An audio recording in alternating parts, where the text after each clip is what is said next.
welcome everyone to the most must-see podcast on Thursday nights. That is Top Rope Wrestling Talk. We have myself, Kev Wiseman. We have Roger. Yeah. We have the Guru Manuel. You We die? have Jen, Dr. Nick. We have Calvin, the Gator. We have Will. What's up, everybody? Team Peace. Yo, how's it going, everybody? Good. Good. Good. How about y'all? All right, everything's going good. I'm gonna throw it over to Will. So we're gonna start his part of the show. So, you ready, brother? And we got Marion. I am ready, but for some reason I keep getting muted for some reason. Can you hear me? Yeah, I Yeah, I can can hear you. hear you. So weird. Earlier this week, without going into grave detail, we took another major loss in the wrestling world. This year's been kind of it's just been one right after the another, and I know we've had other years like that, but it seems like it's been kind of in succession. And, usually they say things happen in threes, but it seems to be even more than that. And, earlier this week, Psycho Sid Justice, whatever you want to call him, Sid Vicious, passed away. And, it's such a shame, such a young man, with such a huge career, multiple time world champions, multiple companies, it really hits at the level that, like a Razor Ramon when he passed, or Roddy Piper, or Dusty, or some of the other ones. It hits at a high level because he was involved in so much. He was involved in so many different things. Like, you really couldn't watch anything in the 90s wrestling and not have seen him somewhere along the way. So I know Kev has some photographs put together that we're going to do, show kind of like some chronological stuff with his career. If we could kind of post those up a little bit, Kev, maybe one at a time, and kind of just cover a few of those. And then we're going to go roundtable and discuss, basically a memory of ours. My biggest memory for him, other than meeting him, I'll go ahead and do mine first since I'm already talking, was the night after WrestleMania 11 when he powerbombed Shawn Michaels over and over, and it created this monster, out of basically nothing. Sid had just come back to WWF. He'd been gone from WCW for almost a couple of years, and he came back, and really, as soon as he came back in, his presence was felt, and he was almost immediately a main event star just coming back in. So that was probably my biggest memory of him. Here you can kind of see, I'll kind of take you guys through the chronological order real quick, but just kind of covering some of the key points here. In 1989, Sid Vicious as Lord Humongous over in the Memphis territories. You can ask Ben Bowman about Lord Humongous. So very cool. What do we got next there, Kev? We got here, oh, look at this. Sid and Dan Spivey. Very, very cool. So, Awesome. what a team. What a team these two are. Very impressive. Teddy Long managing them. Very, very cool. So, and then, of course, my favorite era right after this one, of course, you had Sid as kind of the enforcer. Even though you had Arn Anderson, you had Sid as the muscle and the enforcer for the Four Horsemen. And then, Sid would go on to join WWF following that and become Sid Justice. Right after that, he would go into WWF and become Sid Justice. And, ultimately, it would lead him to main event WrestleMania 8. And, of course, Sid would, main event two WrestleManias, WrestleMania 8 and WrestleMania 13. I think chronologically we're just a little bit off there. That Beach Blast and all that was when he returned. I'm sorry.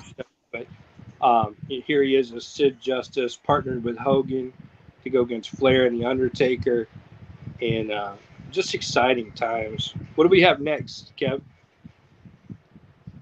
Oh, yeah, here we go. There he is when he partnered with Hogan against Undertaker and Flair. Really cool. And then, of course, WrestleMania 8 main event. Even though The world title match at WrestleMania 8 was Macho Man and Ric Flair, Sid and Hogan main evented. Here he is when he returns to WWF in 1985. One of This my is favorite actually the moments. night after WrestleMania 11 that I was talking about. Yeah. Probably my favorite memory of Sid of all time. I mean, I can literally hear, the things that he said even before he passed and they started playing all the videos. I mean, I remember it in depth about him screaming at Sean, "You don't give me the night off. You don't give me nothing but respect." So go ahead, Kev. Next. Here, a huge moment in his career. A lot of people still to this day say this should have been Vader that had this world title match. But if you watch this match, excellent match. And overall, I don't think most people watching that event really truly thought that Sean would drop the belt. Well, And when he surprising. did, it was a huge surprise. And Sid really carried it as a true champion. So he didn't hold it very long. He held it till the Rumble, dropped it, and then, of course, he wins it back to drop it to Taker at WrestleMania 13. But he made a really impressive and a really, truly believable champion. So go ahead, Kev. Just another impressive shot right there where he's got Sean up in the air. That first one was from Survivor Series. Here's from Monday Night Raw when they clashed after Sid attacked Sean on Raw earlier in '95. It's a really good shot too. What do you got next, Kev? Let's see. This was a really pivotal point too.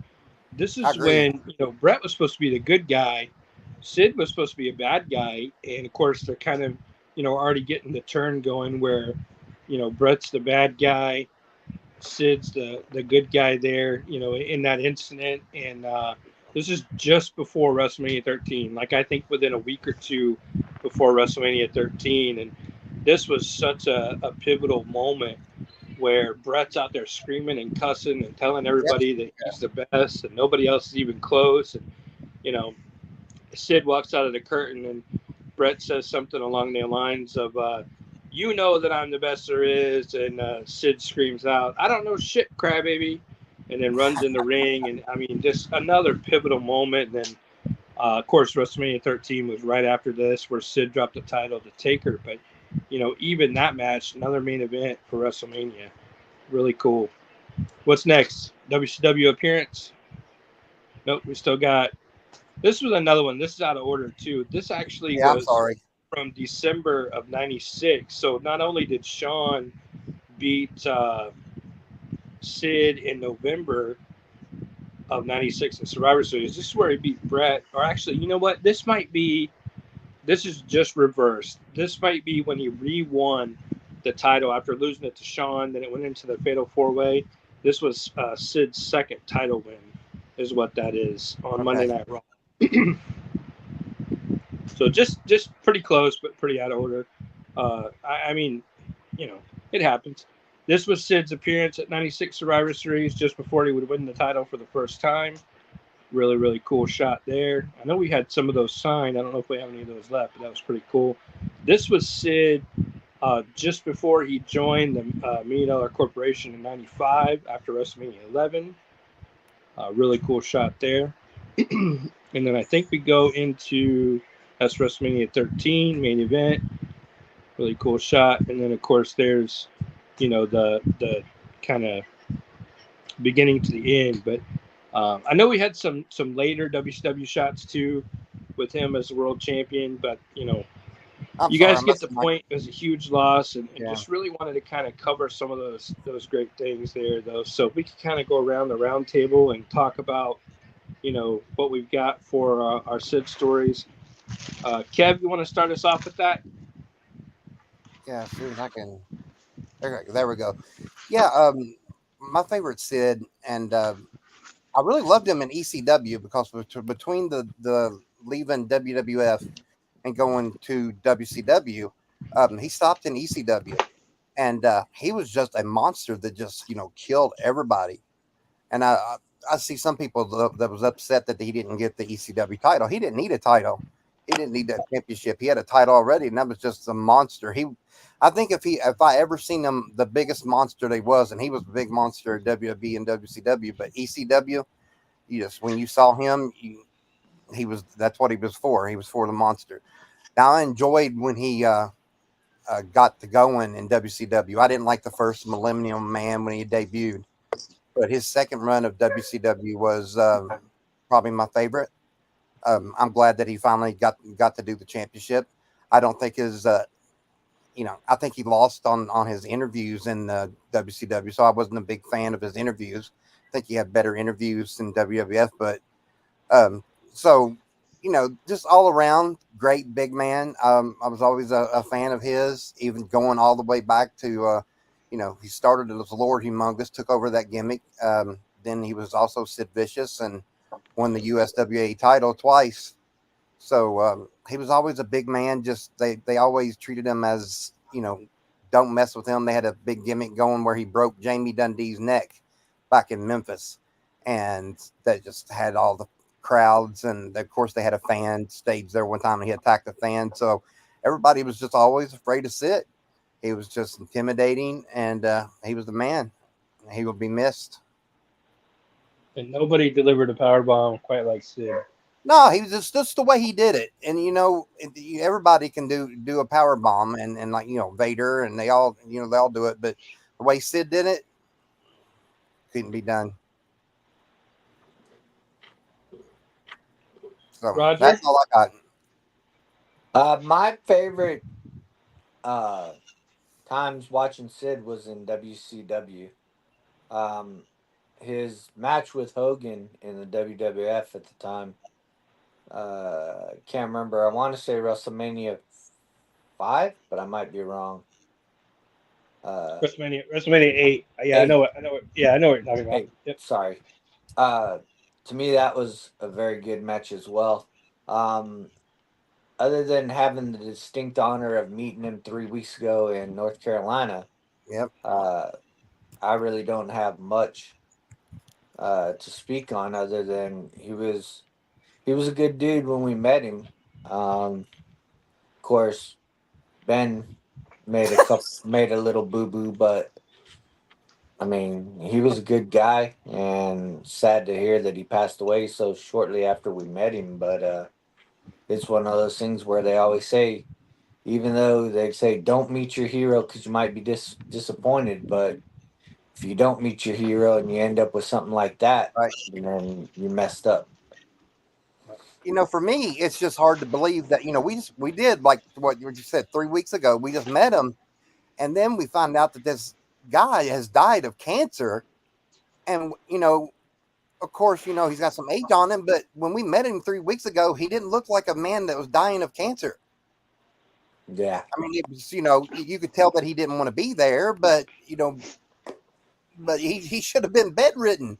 But three Well, I weeks I ago, mean think he, that I think there that's was. because he had to meet Ben. He didn't want to meet Ben. Other than that, I bet he I looks think it fine has to being do there. with athletes, especially for as long as active as he was. Their bodies are built differently than the normal person. The guy worked out a lot. He, you know, had to be in a certain shape all the time. So his body probably just got so used to being in that shape, even as older as he got, that, he was able to hide it better. I mean, he was still a active guy. I mean, Oh, yeah, he still softball played. Sid. Oh, yeah. So he was still active, but yeah, for that to happen that soon after you meet somebody, Well, yeah, and it's I kind of a I hate shocker. to I hate to spread rumors, but I know I saw a couple stories about he had the cancer, which we talked about that a while back. he's been saying that for months. More than once that was the rumor. But I also heard that potentially his immune system was weakened because of the cancer, and then maybe he caught COVID or some variation of some form of a flu or something like that, um, and that was what contributed to his passing. So Understood. um, again, I Oh mean, I don't wow! know any of that to be fact. I just know that that's kind of like the current rumor floating around. Oh wow! All That's right, Manuel. facts.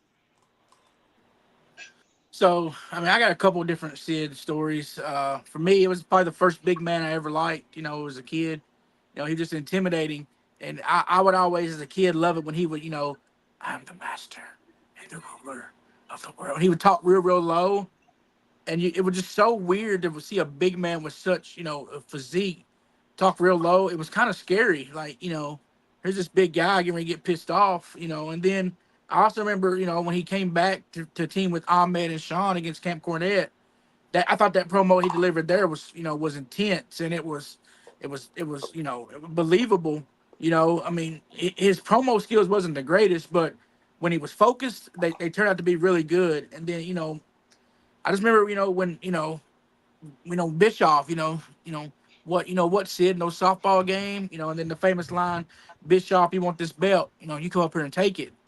Bischoff come and took it, you know. So I mean, it's just that I feel like he got a bad rep at times because but they always said he cared more about his softball career than he did his wrestling career. But I think he cared about his wrestling career as well. If he did, he wouldn't have been. I mean, people loved him. I mean, I remember he came back. What was it? The Raw anniversary, and beat up Heath Slater. The pop he Yeah, got 2012, I think. the pop he got. He had been gone for what was it, 18 years or something like that. And it was the pop he got. When you hear the music, just the screeching, you know. And I remember as a kid, damn, I want to go to West Memphis, Arkansas. I never knew where it was. I want to go because see it. You know, Right. I want to go.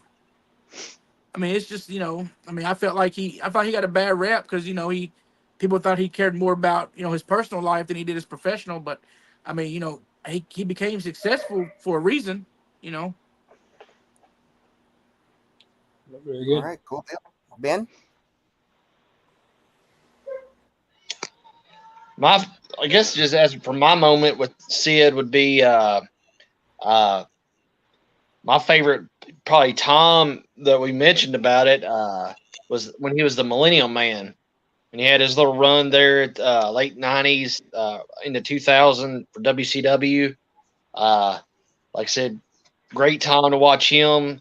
Uh, just like I said, one of my favorite big mans of all time. Like I said, he will be missed. Even though we had our moment there at Charlotte where he kind of got a little, little irritated. Other than that, like I said, I'm glad I finally got to meet him. I wish we had some more stuff of him, but like I said, wish he was still here because I was looking forward to seeing him again in December. But like I said, he will be missed, and like I said, another one of the great loss too early. All right, Dr. Nick. So the easiest way for me to do it is I came up with like match related moments, things, matches that stood out to me. So like in '99, you had Sid and Spike versus Dudley's at Living Dangerously. Sid in ECW was so unique just I because remember he it well. was kind of allowed to do whatever he wanted. I mean, he was just as beastly then. He was Uh, great. oh yeah, and especially ECW and '98, '99 was the peak of their company. It was huge. Uh, I got them written down here. Sid versus Benoit at Sold Out 2000. Sid was one of those guys that whether it was a guy like Hogan or Vader or whoever it is, didn't matter. Even working a smaller guy like Benoit still made it look believable. Benoit was a cruiserweight. Regardless of him winning the world heavyweight title, he was still a cruiserweight. So to have a guy like Sid take a guy like Benoit and have such a good match and not look like, oh, this guy's smaller, there's no way that, he made every opponent look good. And that's something that every wrestler should strive to do. Big guys, you could be a big guy, but if you can't have a good match, what good are you? You're not worth shit. I mean, we had guys like Khali, big dude, couldn't wrestle worth shit. Giant Gonzalez, same thing. Uh, Brett and Sid at In Your House 12, It's Time. Anytime he had a match with Brett, I mean, Brett's one of the best of all time. You got a big guy like Sid who could work a guy like Brett in his style. It was good. Always a good time. And it being on their monthly pay-per-view, it was a to me it could have been a WrestleMania quality match. And that's what really stood about, him in general. I think as much as like Manuel said, people gave him crap all the time of, not really giving 100%. Did you ever really see a bad match with him? I don't. I don't recall anything that was like, oh my God, that was absolute crap. You know, I want to say every match he did that I can remember and seen looked good to me. Had the intensity, told a story, had the roller coaster. I And of think I course, seen a match with him and Goldberg I wasn't too happy with one time, but that was yeah, the that only was Goldberg's fault though. Survivor Series That's weird. That's 96. weird because they had 2 matches in a row at pay-per-views and they were both awesome. So that's weird. Maybe it was They on a got Nitro or I something. think it was a Nitro match that was just, probably. short. They Because got, remember of they had course. that. Remember they had. I think it was Halloween Havoc. I could be wrong. I think it was Halloween Havoc '99, and they had like the last man standing, and they were both bleeding, and Sid basically like bled out in the ring. Remember that? Hmm. Hmm. That was a hell of a match, man. I know you couldn't be talking about that one. No, I'm No. just talking about one they had on Nitro. Yeah. Then you got, Sid versus Shawn at night Survivor Series 96. And here's one that I actually went back and watched just because I needed to get a refresh. Sting versus Sid at Halloween Havoc 93. That was a barn burner. To see the style of Sting and especially Sid back, at that time, holy crap. It was for WCW at the time, they weren't real popular. They weren't doing real good financially. That was a hell of a match. I enjoyed it. But Yep. those are my, memories and matches that I remember and really enjoyed. And, just to end it, Sid just always seemed like a guy that, even from the pictures, you can tell he really loved his family and really enjoyed, not only just being a wrestler, but like just being a father, a husband, a grandpa, and that's great to see. I'm glad that they, unfortunately, it's very sad that, not only did we lose a great talent, but wrestlers lost a friend, they lost a family member, and to think on that level of, yeah, he was famous, but somebody lost one of their loved ones, and sometimes you don't connect the two. Very, very good point. Ray Hall had put on there he loved his creepy theme and intimidating entrance, and also his favorite moment was when he asked for the interview to start over while he was live. We're live, Yeah. pal. We're Yeah. alive, pal. All right, Calvin. So I didn't really, I mean, I don't really, or didn't really follow Sid like that. I mean, I did go back and watch WrestleMania 8, Sid versus Hogan. Wonderful match. Unfortunately, it ended in disqualification. But I mean, he controlled the whole match. Yeah, fantastic match. I can But watch not, that one. not only that, but the most important part of that was, and He I kicked that. believe, unless I'm wrong, he's the first one to kick Yeah, out of you're right. Hogan's leg drop at that point, Yes. right? Yeah, he Yep. So did. that When he was was a post big And he deal, said he man. was going to retire Hogan. Hogan was leaving WWF, all that. Yep, yep. And he kicked out of the pin. So that was a big deal at the time. You didn't kick out of Hogan's leg drop. No. All right, Will, your turn. No, I went first. Oh, okay. Phil. So Sid is one of the first wrestlers I even remember. Sid, Vader, Dustin Rhodes. Those are my earliest memories of wrestling, especially those WCW days.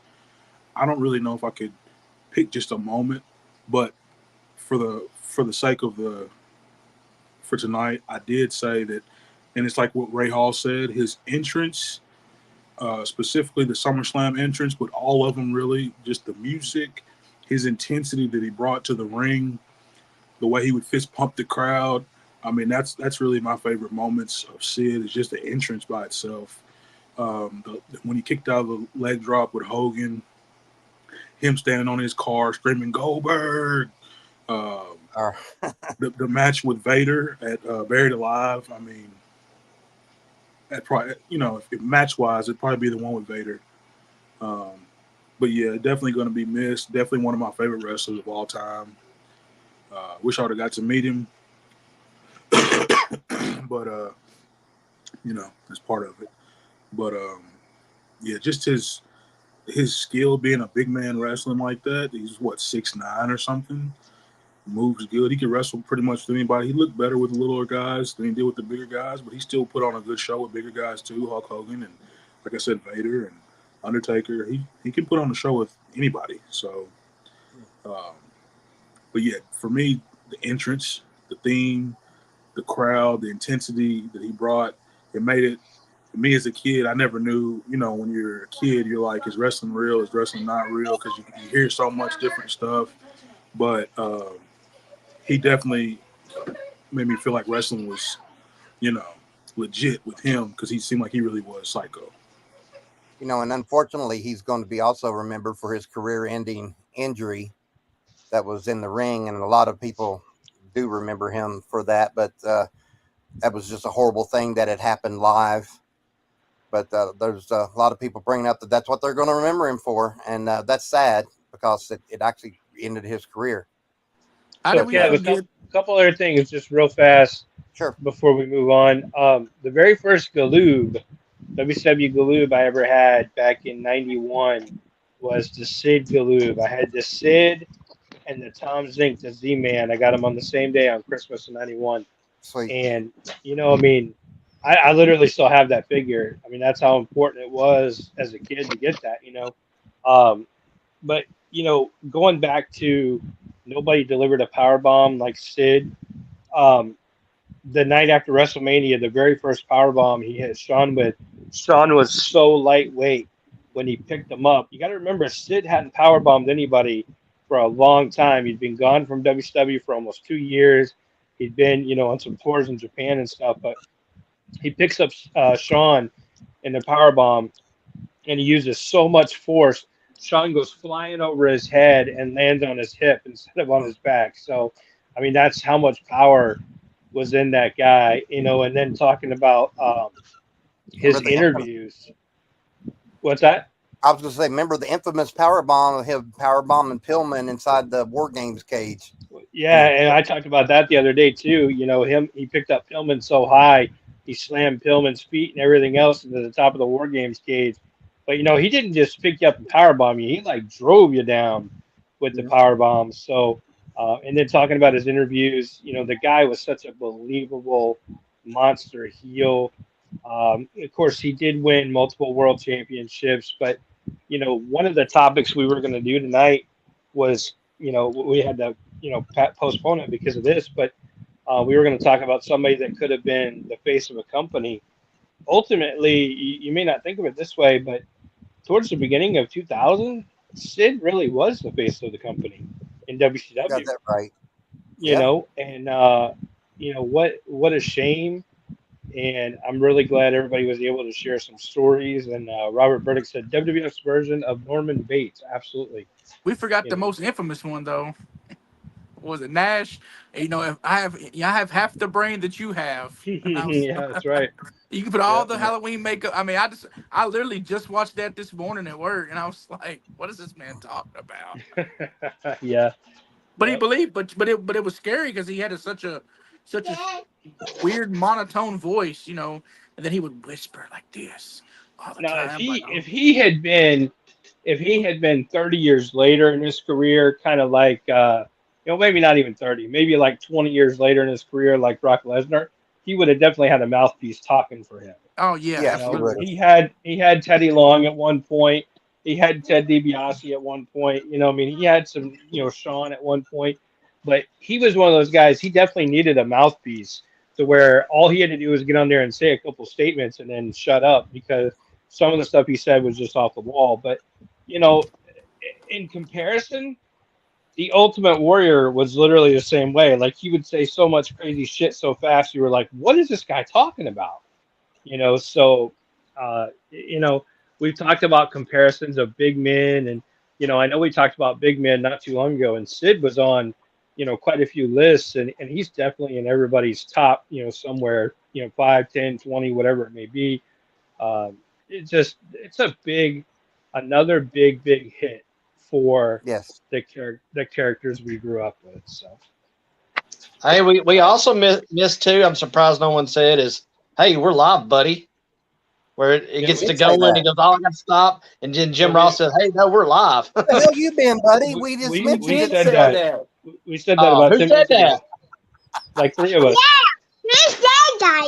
I got a little. I got somebody right here that keeps me occupied. I can hear.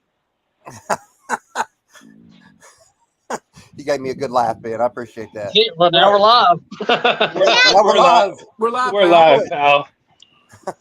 All right, we're going to go into our topic, guys, and that is we are going over our 5 favorite face turns. This time we had last week we had heel turns. This week we're doing face turns, and this was a very hard one. It was very difficult, and I'll tell you what I come up with.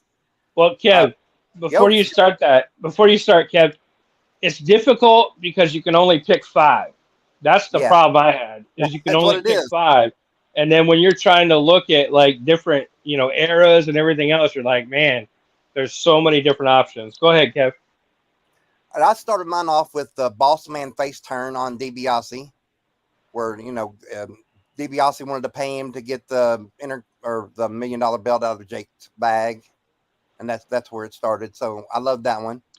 Demolition's face turn, which happened in a single match where Fuji just pretty much switched corners, but that was awesome. Diesel's face turn at Survivor Series, and then he would go on a few days later to win the world title. Razor's face turn, which pretty much started when he got upset by the 1-2-3 Kid, but that was insinuated with the IRS and $1 Million Man. And I wanted to put this one on here, but it's just hard to know when it happened. Was Austin's face turn because the crowd turned him face. He didn't really turn face himself. So, but I listed it, but that was a hard one for me to really. I can't pinpoint when it happened.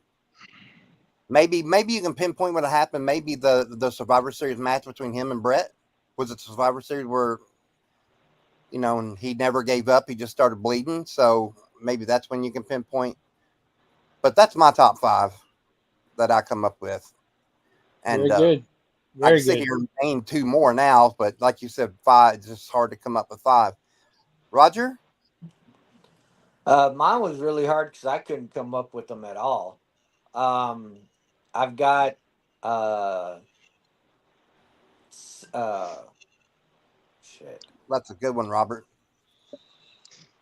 Uh, shit. Now I just lost my train of thought. Nice. Did you write Sami it down, Zayn. Roger? No, I didn't. I've been going all Okay. day.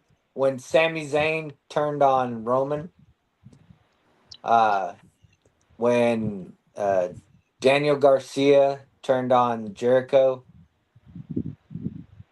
and The Undertaker when he protected Miss Elizabeth. Those are the 3 I got. I couldn't come up with any other ones. I couldn't think of any. Okay. That was a Manuel. very good one. Man, that's hard because face turns. I mean, it's hard, but I got a couple.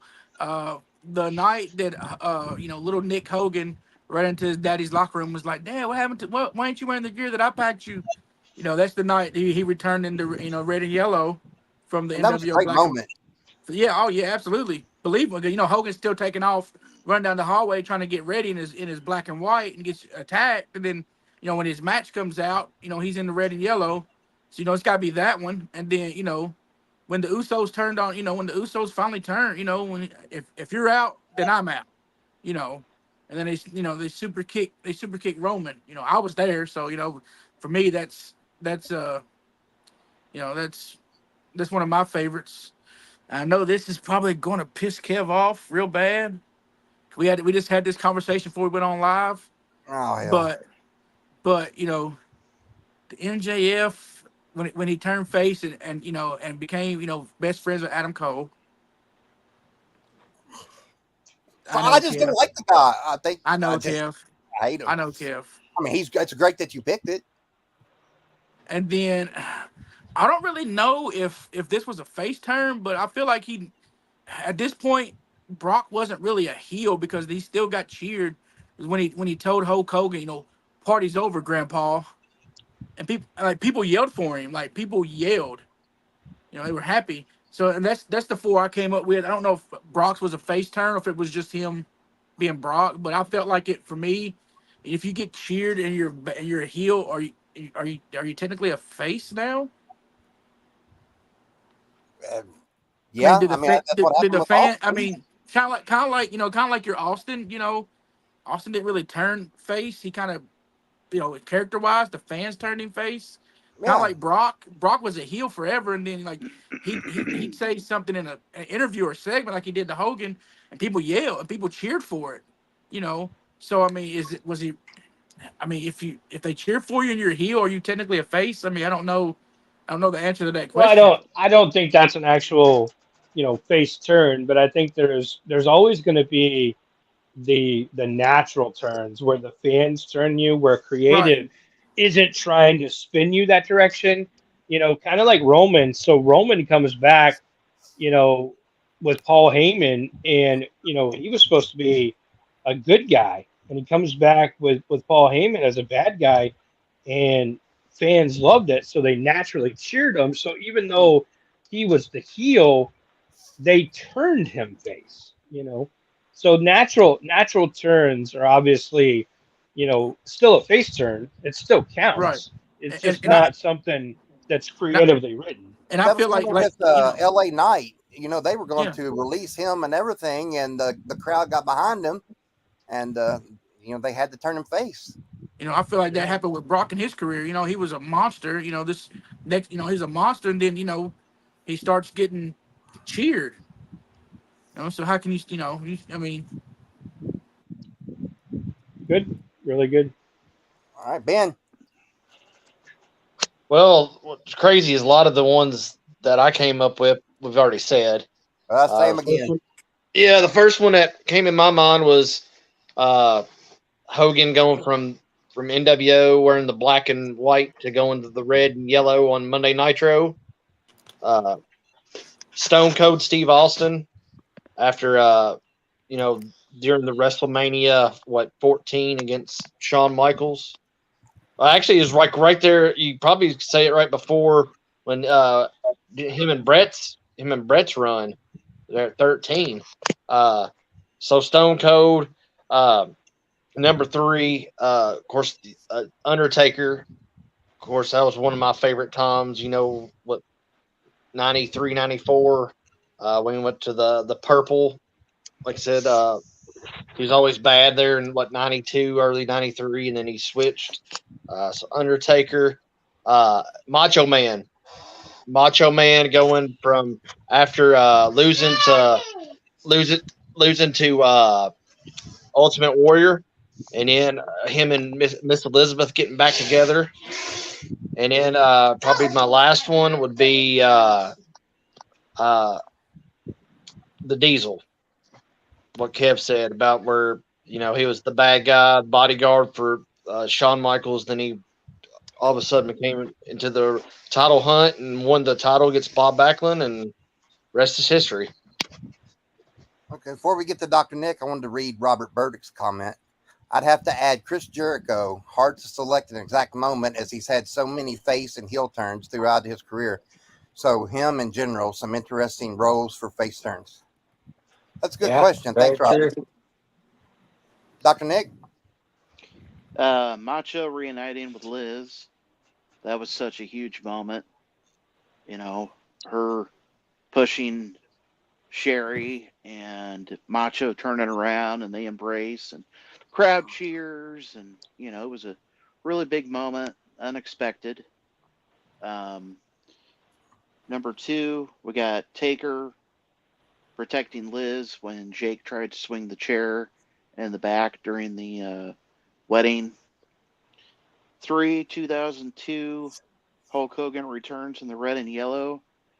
I think he naturally turned face when him and Rock had the match, and then he was becoming buddy buddy with the Rock, and then Scott Hall and Nash turned on him, so that was a natural progression into that one, and then him returning and eventually being the undisputed champion, which he would be the last WWF undisputed and first WWE undisputed.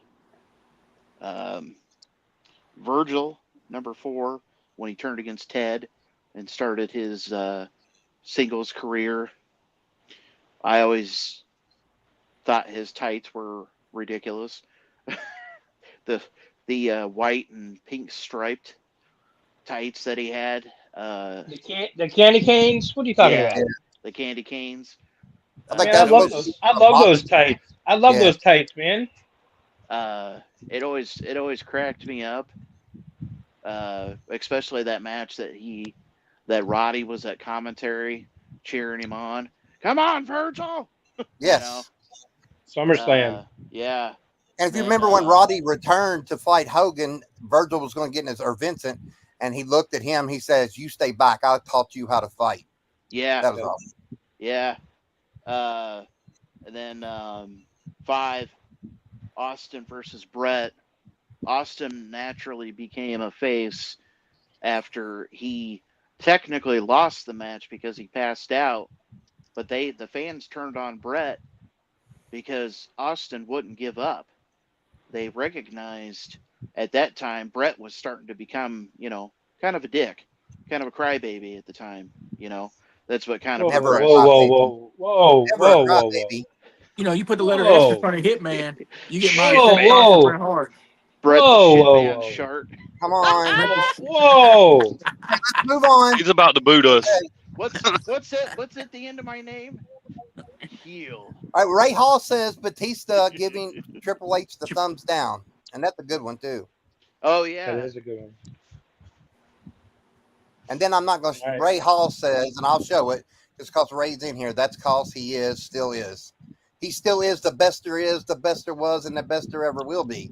That's what he still is. But like Austin said though,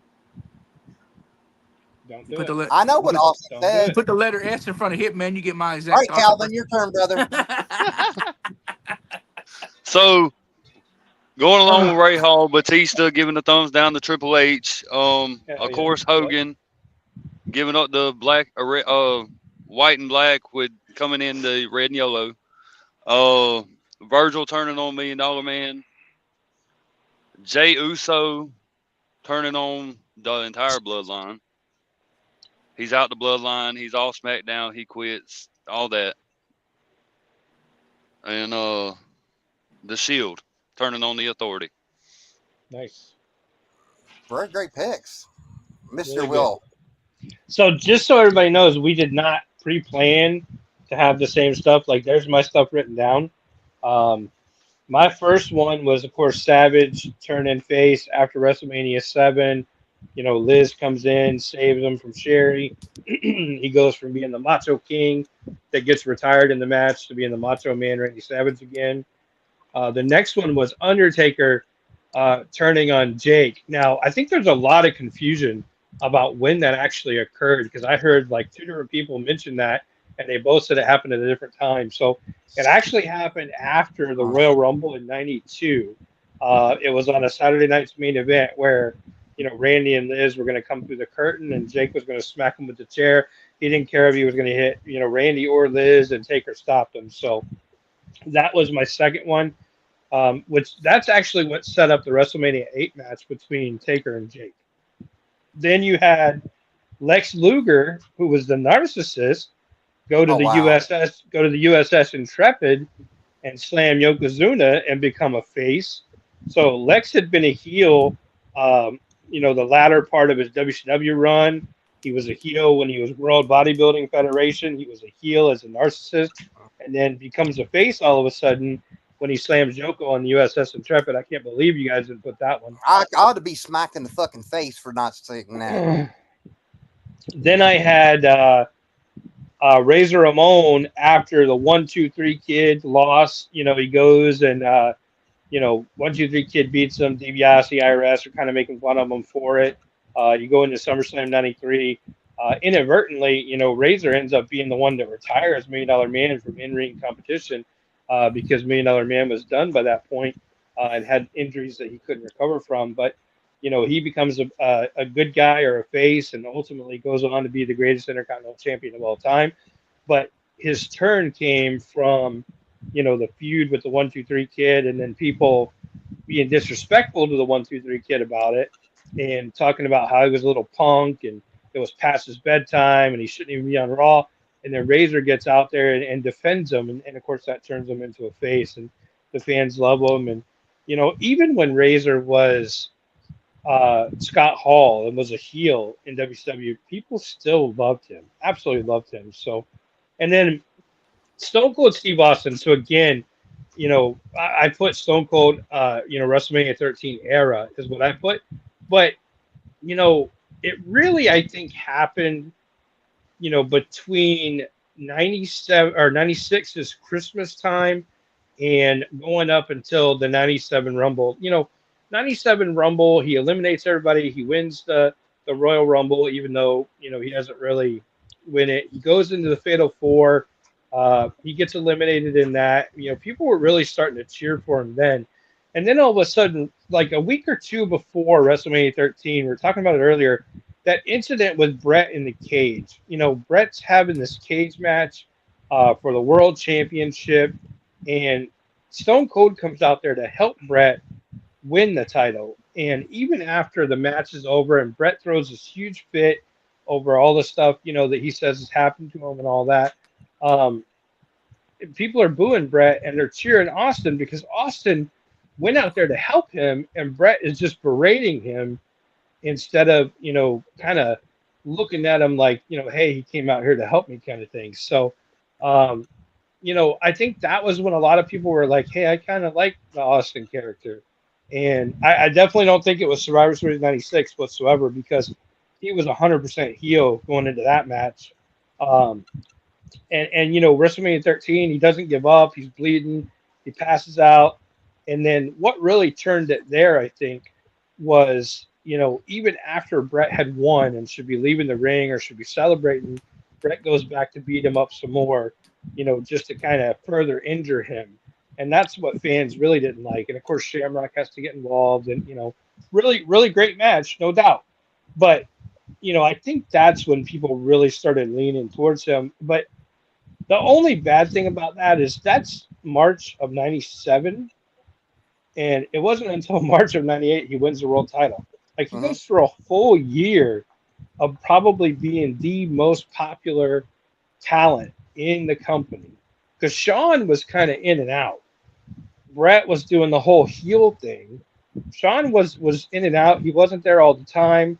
He wasn't wrestling all the time. He lost his smile. Taker was champion. I think that they really kind of waited almost too long to put the belt on Austin at that point, and he could have had an earlier run. So, but those were my five. All Bill? right, that was awesome. So, of course, most of you all have said it. Most of the ones on my list, but it's just because they were such great moments, and we all can't forget them. So I'm going to start out with the Stone Cold, just because, Will just finished off with that. So basically what he said whenever the crowd was kind of feeling him with Brett crying and doing his Oh spiel my at the God! time, it just kind of It wa- pushed. And plus, Blame, you're blame it on welcoming Brett. in. I tell you. He wasn't crying. He wasn't crying. And plus, you're welcoming in the Attitude Era, and Stone Cold's, he's cussing and he's doing his thing. So it was kind of something new that we didn't see before as much. So that was kind of another reason why a lot of people, especially us kids, was like, oh, he's cussing. But that was one of the things. Definitely one of my top moments. Another would be, yeah, Virgil and turning on the $1 Million Man finally. $1 million Man had started to, throw his money around and talk trash to Virgil, and Virgil put up with it for as long as he could, and they had a nice match, and so that's definitely on my list. Um, I would say when Kane turns heel, the time that the Undertaker left the corporation, Triple H and them joined the corporation, and the Undertaker and Kane uh, join each other and become the Brothers of Darkness. That was another time because up until then, Kane had been heel for the most part. They kind of he was heel for the most part. He'd been fighting Undertaker, so that was a good moment. What's that, 3? Let's Nobody see. picked Otis. Yeah, Otis. Oh, yeah, definitely what Manny said. Well, more than just Manny, but I was there too. So the moment when Jey Uso kicked Roman, that was crazy. The pop that got was nuts. You could definitely feel that. So that'd be number 4. And my number 5 would be whenever Charlotte came back and fought Ronda Rousey, because I'm still tired of Ronda Rousey. I've never been a Ronda Rousey fan. And so when she had left previously, she was a heel, but when she came back to fight Ronda, she had turned face, and everybody was kind of tired of Ronda at that point too, or at least everybody that I know. So Charlotte's one of my favorite wrestlers of all time too. So when she finally turned face, that was another great moment for me.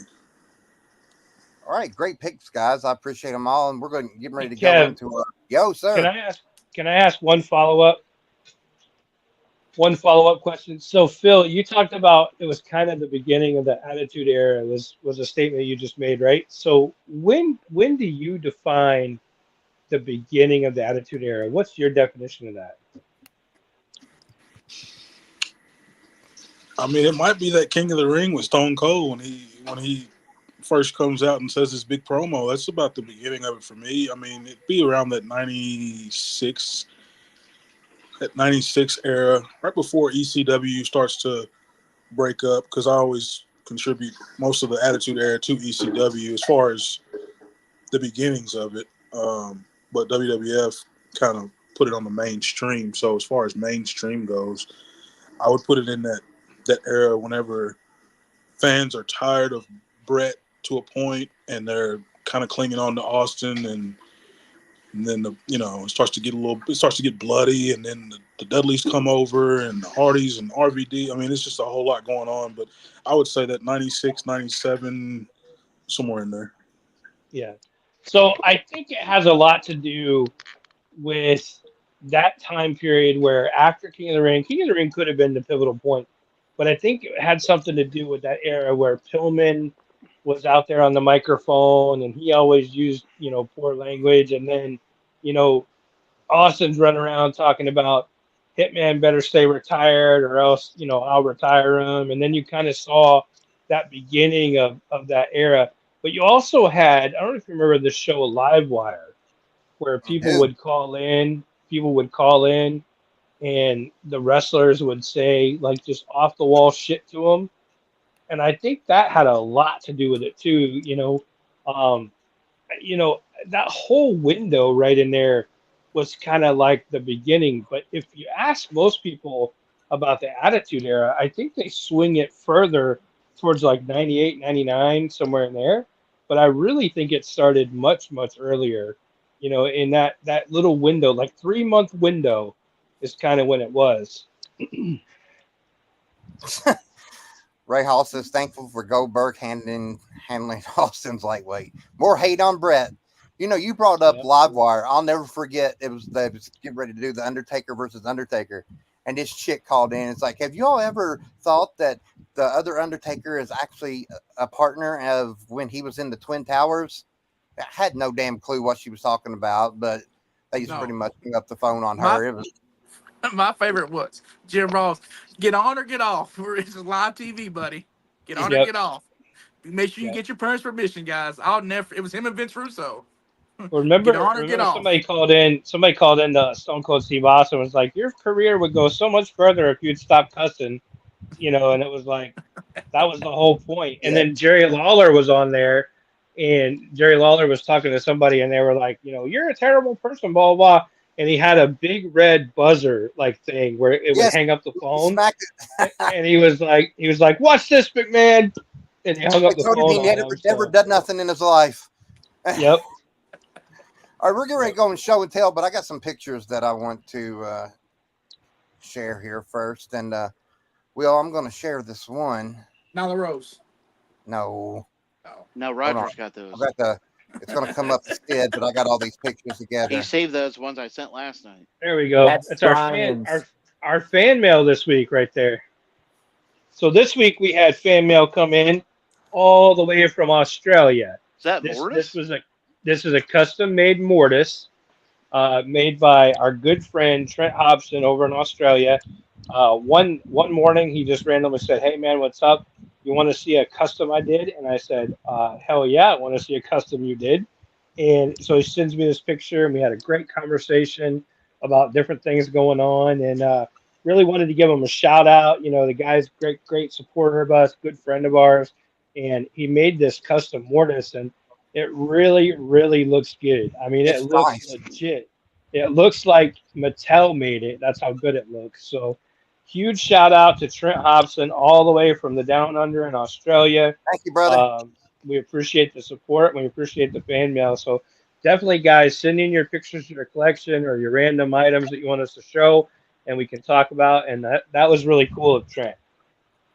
I agree. So while I got this up, we're going to go into show and tell. I'm going to go on and start with Calvin White. Now that I have this up, we're going to go into his. There you go, Calvin. Nice. Event win from William. Mhm. My first Jerry Lawler auto. That's beautiful. Nice. Love it. I love it. And then this wonderful magazine from William also. Hell yeah.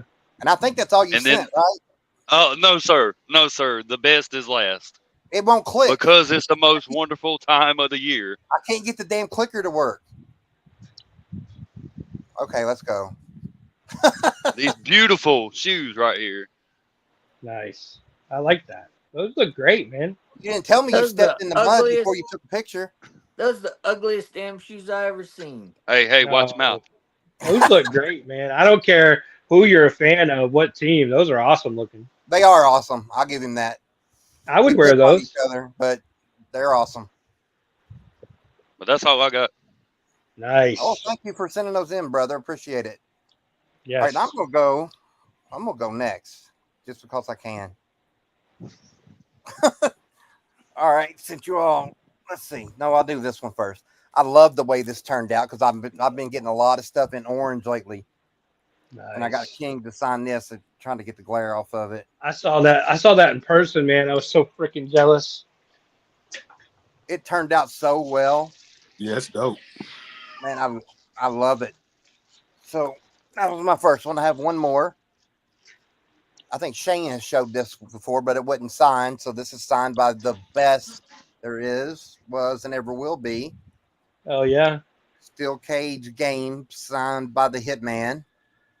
Oh yeah. This is a Crybaby. grail. The best of all time, in my opinion. Best there is, the best there was, and the best there ever will be, Manuel. And Ray Hall. Brett the shit. It's Ah. a grill if it's signed by Hogan. It says Brett hit. It's We, hit. we, Damn we it. all got to remember Brett screwed Brett. Brett didn't screw himself. That's gonna be. Yeah, out but of I think hand. we're gonna need a new cast, Kev. I We're gonna think need a so. new cast. We're gonna have to have a debate sometime for this shit. That's right. We need to have Bill Goldberg on here. But fuck Bill Oh, Goldberg. You remember when Brett wouldn't call him just Goldberg, he kept calling him Bill Bill Goldberg. Goldberg. He's like, Yeah. he's like, that's right, Bill Goldberg. Bill You know. Roger, brother, you're next. All right, so I just got a couple things. Or next. Picked up Bruno San Martino. I love that Nice. thing. Wow. Very nice. Got me a new Brody King. I Hell almost yeah. picked that up today. You know, That they is make a good sweet figures. looking. Hey, show the face on that a little better, man. That is a sweet figure, guys. Even if you don't care for AEW, look at that thing. Yeah, it's a Walmart That's exclusive. bad. That's Let badass. it breathe. Bet you won't let it breathe, Roger. Let it breathe. Damn right I won't. Rip it. Rip it. Y'all are some evil fuckers. Rip Yeah. it. And then I picked up the All NXT ego. champion, All Ego Ethan Page, Rip it. Nice. and Darby Allin. That's a cool one. Yeah. Nothing wrong with Man. that one. That's cool. I got one thing I'm hoping will beat what Will shows tonight, but I'm not sure. That's sweet. Oh wow, that's it. Latino Heat. Yeah. Wait, why is that opened? What's that? Right. Why is that opened? Because I opened it so I could put Eddie in there because it came with Ray. Oh yeah. Oh. Slide Oh, that's right to the side. That's the only I like vehicle that. that I'd want to get. Try and Yes, figure out how to dope. make the. So it didn't like come with an that. Eddie figure. It comes with a Ray figure. Yeah, Yeah. it came Right. with a Ray figure, and then I found a Eddie figure, so I ripped the Eddie figure open, What the hell? put him in the in the So driver's seat. my only question would be, why the hell are we opening figures when we're not live on the air? That's the perfect time to do it. So I could put him in there and show him like that. Well, That's Otherwise, I badass, would though. have.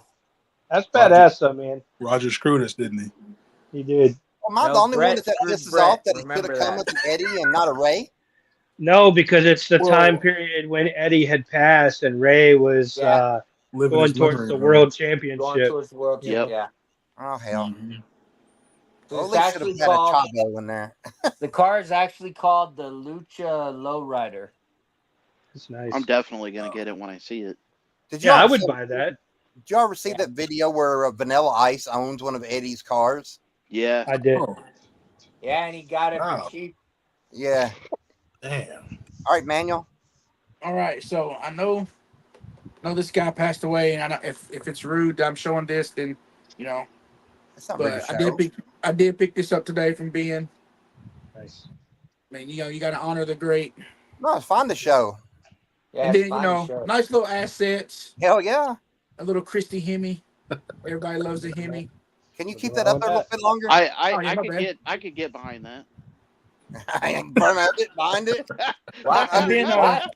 My I got a only, nice nice my hero only Chono. question, Manuel, is why do you have that when you like Nyla Rose? Because you got all the stuff, and then I got I got my shit man figure from Ben today. Oh Lord. Well, if you think that, you might as well rip it. Rip it. And then I got another one. Oh, yeah. wow. rip that one too. Oh, nice. You know what time it is? Rip That's the right. Hitman. Time, Not Do it, happy. Manuel. Not time happy. for you to set him back Oh. down. You can't call him What the time it shit is? man until you rip that box open. That's why I call him the shit man. It's gonna stay in a shitty box. Yeah, nope. It's got to be Hitman until you open that box. No, it's a shit man. Man, y'all Yeah. some messed up folks, man. You got to give Brett his dues. I've never been a Yeah. Bret Hart fan. What We the gotta- hell? we I've never gotta been get an MJF fan either. You gotta get Nick Crew Anybody on out there, listening, either tonight or tomorrow morning on the replay, but we're looking for some new cast members. So Yeah. if you're interested, PM me or Kev directly, and we're gonna get you hooked up. Hey, what do you always tell us? We all have opinions. Nobody has to like. That's right. Well, That's right. that's damn truth. Ben, are you ready? Yes or no? Yes, Okay. I'm ready. All right, so Wait, gotta before show we the start, members, before we start, I don't care what you got, Ben. I just want to see what Marin got. she got another Wednesday, but she put it back in her room. That's the only thing that matters anymore. That's right. So I got the Spotlight magazine with Sid. I was hoping to get it signed, but like I said, that's another thing I've been collecting was the Spotlight magazines with the posters. Nice. And then I'm excited to get this signed. This weekend we'll see Kevin Nash. So this has all the posters in it, and I'm probably going to get the one right there on the bottom with him on top of the truck. Believe it or not, when I was a Ben, kid, show that cup. I had that exact poster on my wall when I was a kid. One of these days, I'm Awesome. gonna find pictures of my room from when I was a kid, and you're gonna see that poster on my wall. Yeah, that's the one. And like I said, majority of these other posters will be available in the lives. We got Tatanka, got Tatanka, two-sided diesel. Look at that Yokozuna on the bottom, man. That's a That's badass beautiful. poster too. Then I'm debating on keeping, or these will be up for sale when I get them signed. But these are all original WCW promos. So they got number one with Nash, Nice. or number two. And then the last one would have been his most, I guess, his last promo or the last promos of WCW right Yeah, because that's there. got the newer logo. That's nice. Yeah. So those are all my show and tells. But yeah, more than likely going to keep the poster, but I'm going to probably keep the first NWO one by himself because the first one would have been with him and Scott Hall. All right, Dr. Nick. So I'm in the process, getting ready to move my figure room into the bigger room in my house, Oh my and god. then this room's gonna be my son's room. So That's I've gonna been be a going chore. That's through. gonna be a chore. It'll be a lot easier, just because I know where everything's at, and a lot of stuff that's not in here is still in totes. So I've been going through my figures, Wait, there's and more? Good Lord. oh yeah, there's a lot more. um, these are some of the most rarest ones I have.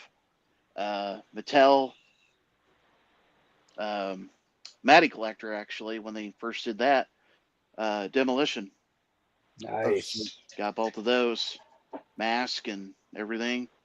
I doubt they'll ever remake these in Mattel line. I hope they do, but.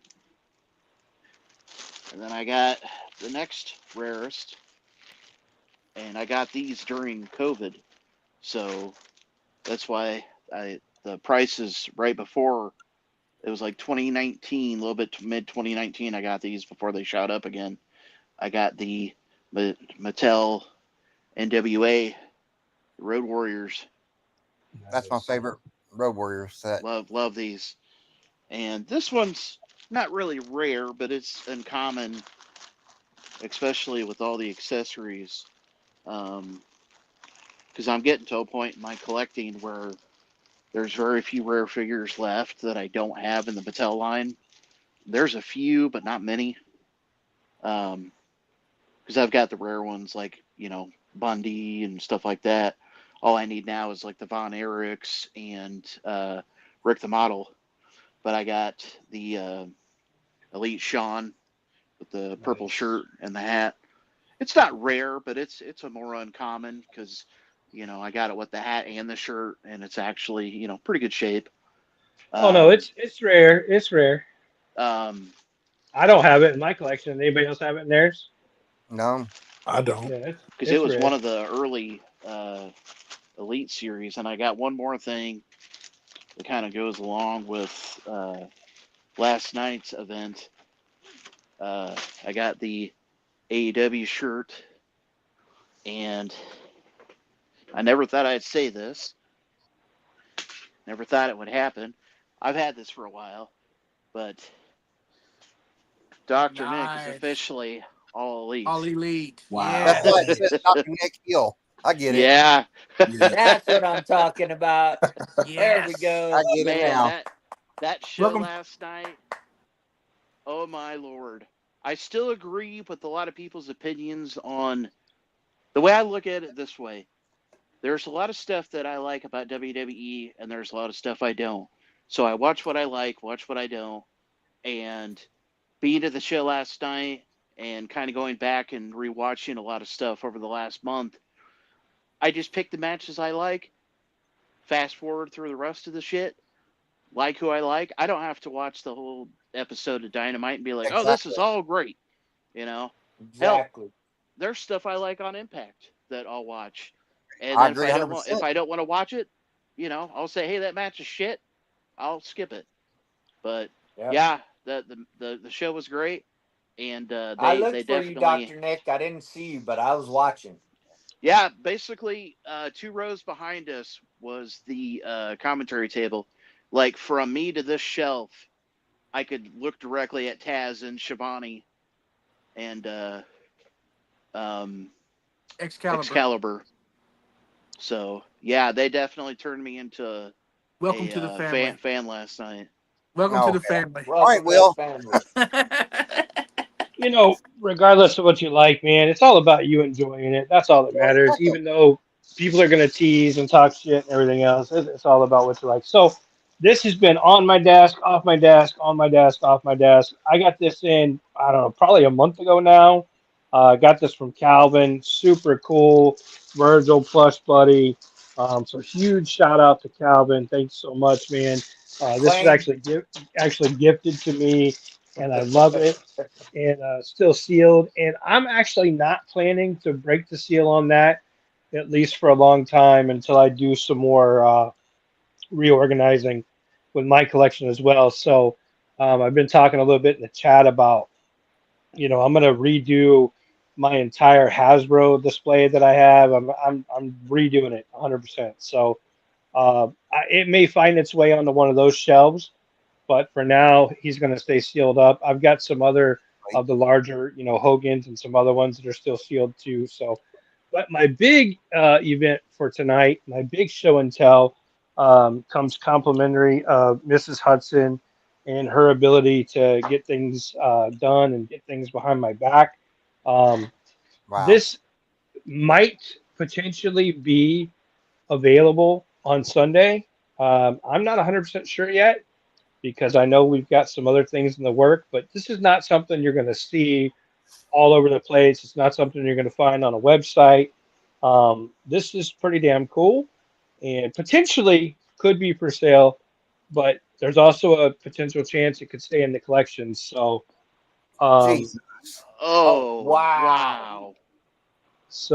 I Mm. mean, We pretty, Oh already my pretty know damn, who's bidding god! up on that one, Calvin. Woohoo! pretty, pretty damn cool. Again, You not something reckon? you're gonna Wow. see. Uh, so that was What? something How big is the that? missus 16 by 20. All right. You need So to keep that in Oh, the Will, you got PC to keep there, that, Will. brother. You got to keep it. You got to keep maybe, that in the PC. maybe not. Maybe up on Sunday, you never know. But like I said, Ev- you're Everybody, not gonna tune see, in Sunday because you may have a chance at. Just tune in. you're not That, gonna see 100 of those floating around. You're no, not gonna see those on websites or anything else. So, Mrs. H, of course, you guys know her as Jess. She said, "Hey, check this out." And I said, "Well, I'm not sure because I got a bunch of Hogans in the closet. I don't know if it's gonna make it to the wall, but I hate to put it in the closet. And I don't know, make up on Sunday. Who knows? But that's what I got for tonight. well, Damn, you beat me again. join in Sunday because that's you got to at least show up to see. Damn. All right, Phil. That's a nice piece, man. I Thank like you. all y'all's pieces, man. I'm gonna get more into the figure game soon because I like to have the figures behind me too instead of kitchen stuff. So I'm definitely gonna step my figure game up. Hell But yeah. you know me, one and done. I got one of the goats. Shout out to Will. Psycho Yes. Nice. Sid versus Diesel. Nice. Definitely a rare piece. And Nice. RIP to Psycho Sid.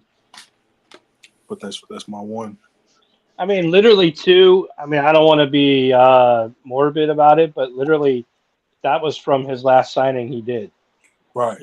I Yep. mean, Hey, yep. literally, I don't know if you Literally. guys have really put this into perspective yet, the guys that were there with me at the show, but I mean, that was the last few minutes of his last appearance he ever did Yes. when Yep. he Just when 3 he weeks signed all ago of our or stuff.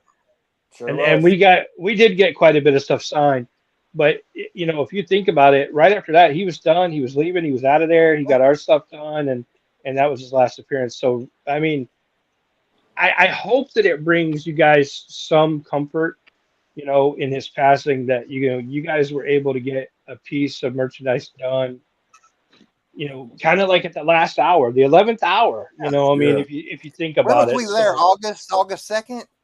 Is that August. and so we're still in August. He died in August. We saw him in Yeah. August. We literally Yeah. saw him three So weeks ago. 3 weeks ago Saturday. yeah. So You know, like I said, I hope that brings you guys a little bit of comfort that literally the last stuff he signed was ours, and ours. then he was done with his appearance and didn't do any more appearances. So, again, I don't want to sound morbid, or I'm It doesn't. absolutely not saying our stuff is better than anybody else's, but I'm saying that you should feel good that you were able to get some stuff from the last event, basically. Yeah. Definitely. All right, Definitely. guys, great show as always. Great stuff. I love seeing your all stuff. Great opinions, and I'm gonna give it to Will to take us home. You know, what a time to be a fan. There's a lot of joking, a lot of teasing, and even some hard comments made about different companies. And there's a lot of ooh, you like this, or ooh, you like that. It reminds me of being in the fifth grade and wearing my Macho Man Randy Savage shirt, and kids saying, ooh, you like wrestling. That's how I feel sometimes when I see people talking shit about WWE or talking shit about AEW or anything else. I've joked about it, I tease about it, but in my mind and in my heart, I don't care what you watch. I'm just glad you Exactly. watch it, and I'm glad you like it, because if things like these characters that were so large in our life, if things like that don't make you stop and smell the roses or smell the coffee when they pass away, then you're missing what's in front of you. You're missing the bigger picture, guys. And the bigger picture to me is making sure that you're building these friendships, building these relationships. Oh And yeah. it's not all about, who has the coolest item in show and tell. It's not about that.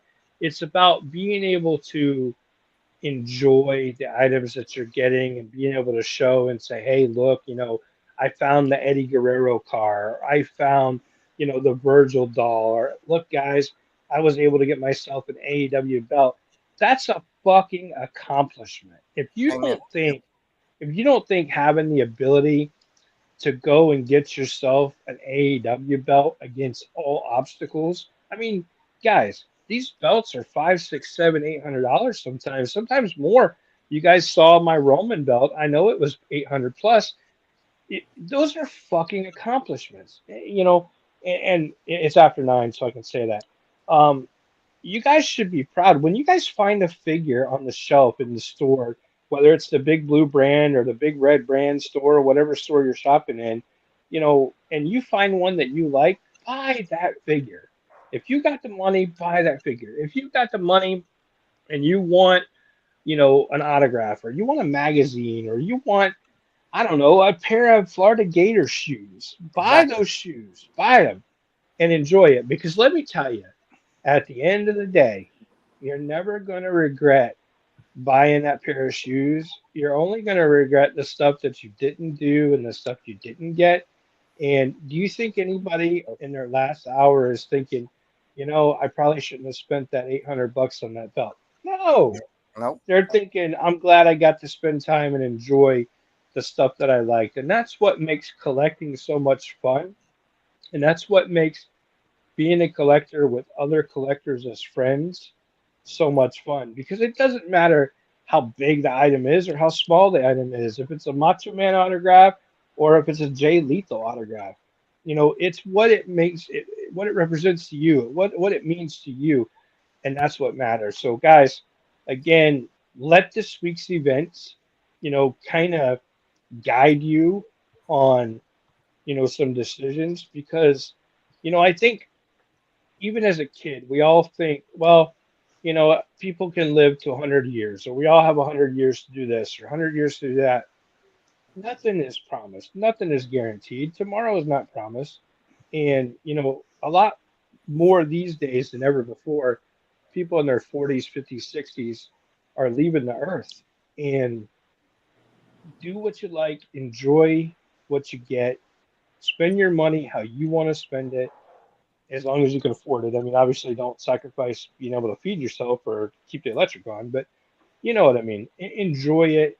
Spend time with the collectors. Instead of shit talking what somebody else likes, try to find a way to relate, and I think you'll find yourself a lot happier. I appreciate each and every one of you in here.